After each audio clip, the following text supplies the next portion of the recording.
Hello and welcome back to my channel. Today we're going to be doing another pound cake. We're going to be doing a whipping cream pound cake. We're going to be using the Downs cake flour. And we're also going to be using whipping cream. We're going to be using 3 cups of sugar, 6 eggs, and 3 sticks of butter. And these are the 2 flavorings that I will be using. I'm going to kind of put my own twist onto the cake. So I'm going to be using a hand mixer, but if you have one of the KitchenAid mixers, that would be excellent. It will definitely work out better. The first thing I'm going to do is I'm going to go ahead on and I'm going to mix the sugar and the butter together. So I'm going to go ahead and get that set up and I'll bring you back. Okay, I went on ahead and put the sugar and the butter in together. So I'm going to go ahead and mix that up. Okay, we've got that all mixed up, the sugar and butter. And the next thing we're going to do, we're going to go ahead and put the 6 eggs in. But what you want to do at this point, you just want to put 1 egg in at a time. So put the 1 egg in, beat it, get it mixed in, put the next egg in, and continue that process until you get all 6 eggs beat in. Okay, so now we do have the eggs beaten in. This is what it looks like at this point. Now we're going to go ahead and add the flavoring. So I'm going in with the almond flavor first.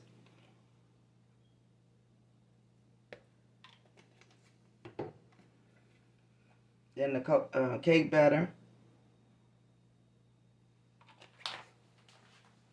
And what I also forgot to mention is you need to preheat the oven in the beginning at 325 and batter your cake pan. If you're using regular butter or shortening or something like that, you need to use a flour coating to bake to coat the pan. But if you get this, which is what I use, the Baker's Joy, if you use the Baker's Joy, then you don't have to do that because it already has the flour coat in it. So you can just go ahead at that point and just spray the pan, and it'll be fine just like that. So now what we're going to do is alternate the whipping cream and the cake flour into it. So I usually kind of don't show this step, but sometimes I will because I do have new subscribers that don't really know how to cook and they actually want to see what's going on. So for some of the more experienced cookers that don't need to see what that look like, you can kind of skip through about 30 seconds while I do this process. So I'll be right back. Okay, so I've also now went ahead and mixed in the flavoring.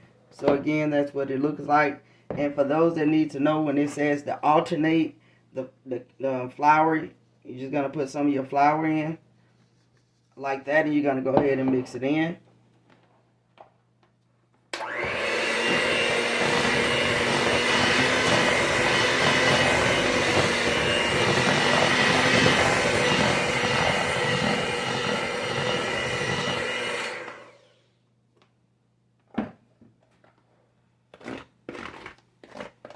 You want to scrape down the sides. Even if you're using the KitchenAid, you still want to scrape down the sides of your dough.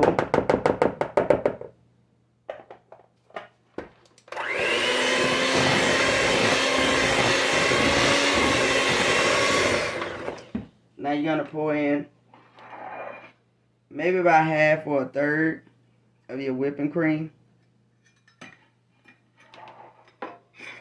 And you want to mix that in.